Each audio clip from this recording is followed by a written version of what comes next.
Bonjour le Mumbashi, bonjour RDC, bonjour le monde. Je suis Judy Kabange, prédicateur de la bonne nouvelle du Seigneur Jésus et président responsable de la vision Les Pères et les Fils, qui a comme mission de préparer au Seigneur un peuple bien disposé. Dans cette vidéo, je suis en train de traiter, je traite en fait un sujet intitulé Le Réveil. N'est-ce pas? Parlons du réveil. C'est un thème qui revient dans plusieurs prédications. Et il y a le réveil qu'on a annoncé depuis 2 années, 3 années en arrière. Il y a eu en République démocratique du Congo, à une certaine époque, l'apogée des quelques serviteurs de Dieu que nous connaissons, que nous admirons, que nous avons appréciés et que nous avons célébrés.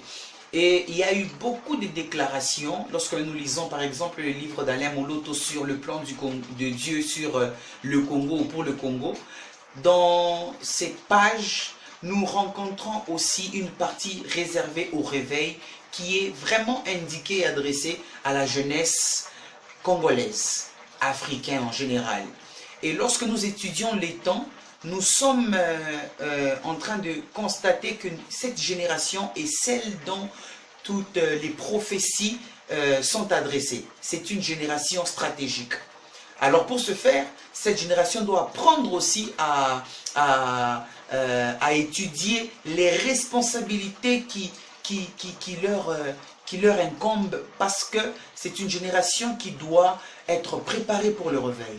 Alors dans cette vidéo, nous allons donc parler des trois responsabilités que cette génération doit remplir.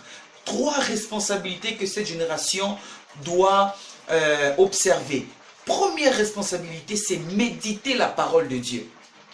Dans le psaume 119, tout le chapitre, David est en train de nous révéler, n'est-ce pas, l'importance et la valeur même de la méditation de la parole de Dieu. La méditation de la parole de Dieu nous offre beaucoup de choses que nous pouvons croire. Ce n'est pas seulement créer en nous une dévotion personnelle, mais la méditation de la parole de Dieu nous ouvre notre esprit par rapport aux richesses infiniment variées de Dieu.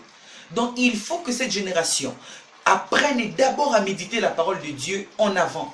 N'est pas mettre d'abord les expériences spirituelles, parce que sur le plan spirituel, il n'y a pas que Dieu qui est là. Il y a aussi le diable. Et pour avoir la connaissance de détecter Dieu, il faut maîtriser sa parole.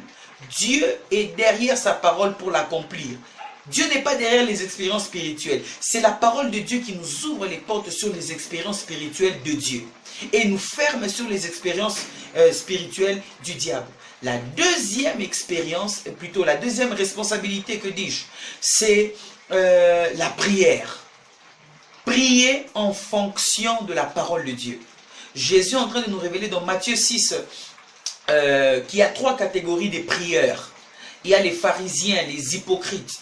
Il y a les païens, ceux qui formulent beaucoup de paroles et croient que c'est en formulant beaucoup de paroles qu'ils seront exaucés. Et il y a aussi la 3e catégorie que je désire que nous faisons partie, c'est la catégorie des intimes. Ceux qui ont une relation avec Dieu. Ils n'ont pas besoin de s'exposer pour croire qu'ils prient, mais ils s'enferment dans leur lieu secret pour prier sur base de la relation notre Père, une relation de Père et Fils. Et nous devons apprendre à prier selon le modèle de la parole de Dieu. La 3e responsabilité, c'est honorer les pères. Honorer les pères. Nous devons apprendre à honorer les pères dans cette génération. Le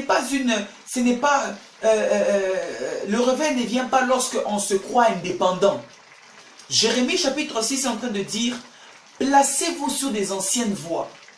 Savez-vous qu'il y a certaines voies qui ne seront plus tracées parce qu'elles ont déjà été tracées, et il y a des hommes et des femmes qui ont payé le prix pour frayer ce chemin, et Dieu a approuvé leur sacrifice, et nous devons y passer pour être aussi actifs, afin de ne pas faire répéter ce que Dieu a déjà fait. Si nous allons causer un retard. Le réveil, c'est aussi racheter le temps. Et en rachetant le temps, nous devons respecter ceux qui nous ont précédés, les honorer. Il y a ceux qui ont versé le sang pour que nous ne versons pas le sang, pour que nous ne soyons pas blessés. Paul est en train de dire que nous avons été établis sur les fondements des apôtres et les prophètes. Donc ces trois responsabilités, si nous les observons, nous allons recevoir, accueillir et même provoquer ce réveil, un réveil effectif. Ce n'est pas seulement ces trois choses qui existent pour que le réveil soit effectif, mais ces trois choses font partie aussi des éléments qui peuvent, n'est-ce pas, activer ce réveil que nous aspirons tant. Que Dieu vous bénisse. C'était Judy Kabange, votre serviteur.